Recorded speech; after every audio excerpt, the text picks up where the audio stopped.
Spiderman তার spider sweet নিতে যাচ্ছিল, কিন্তু হাত মাঝপথে থেমে গেল, কারণ তার মনে পড়ল তার কাছে আরেকটি স্যুট আছে, ভ্যানম স্যুট, যেটা নিচের ট্রাঙ্কে সিল করে রাখা। যদিও এই স্যুট পরিধানকারীকে ধীরে ধীরে খারাপ করে দেয়, কিন্তু আঙ্কেলের প্রতিশোধ নেওয়ার জন্য পিটারকে এখন যে কোনো মূল্যে এই শক্তি ব্যবহার করতে হতো। তাই সে ব্ল্যাক স্পাইডার হয়ে ছাদ থেকে ঝাঁপ দিল, এবং পিটার যখন ওয়েব ব্যবহার করে ঘটনাস্থলে পৌঁছাল, হত্যাকারী ততক্ষণে নর্দমার পথে পালিয়ে গেছে। এটা দেখে পিটার কিছু না বলে সামনের ম্যানহোলের ঢাকনা তুলে ফেলল এবং লাফিয়ে তার পিছু নিল, এবং যেতে যেতে সে কম্পিউটার ক্যামেরা ভাঙতে ভুলল না। শীঘ্রই পিটার আঙ্কেলের হত্যাকারী মার্ককে খুঁজে পেল।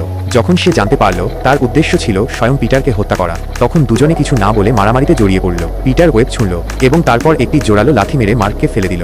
সে নিচের রেল লাইনে সজোরে পড়ল।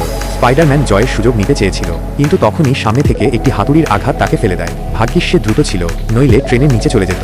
তারপর সে মার্ককে ধরে ট্রেনের উপর ছুঁড়ে মারল। হত্যাকারীর মাথার অর্ধেক লোহার আঘাতে ছিলে গেল, কিন্তু যখন সে মাটিতে পড়ে থাকা বালি স্পর্শ করে, তখন তার ভাঙা শরীর আবার ঠিক হয়ে যায় এবং শক্তি আরও বেড়ে যায়। সে পিটারকে ধাক্কা মেরে দূরে ফেলে দেয় এবং তারপর আরেকটি ঘুষি মারে। এখন দুজনে আবার মারামারিতে জড়িয়ে পড়ে, কিন্তু এই বাগ লেভেলের শক্তিধর হত্যাকারীরও একটি দুর্বলতা আছে। পিটার তাকে নিচে ভরা পানিতে ধাক্কা দেয় এবং তারপর তার শরীর ধীরে ধীরে গলতে শুরু করে। স্পাইডারম্যান সুযোগ বুঝে পিছনের জলের পাইপ পর্যন্ত ঝুলে পৌঁছে এবং পুরো শক্তি দিয়ে সেটি ভেঙে দেয়। ভয়ঙ্কর বন্যার মতো ঢেউ হত্যাকারীকে ভাসিয়ে নিয়ে যায় এবং যত জল তার শরীরে প্রবেশ করে, মার্ক মাটিতে মিশে চিরতরে অদৃশ্য হয়ে যায়। কিন্তু যখন পিটার অ্যাপার্টমেন্টে ফিরে আসে, তখন সে খুশি হয় না, বরং আয়নায় নিজেকে দেখে অচেনা মনে হয়। কিছুক্ষণ ভাবার পর পিটার অবশেষে সিদ্ধান্ত নেয় যে এই ভেনম স্যুটটি এখন খুলে ফেলা উচিত।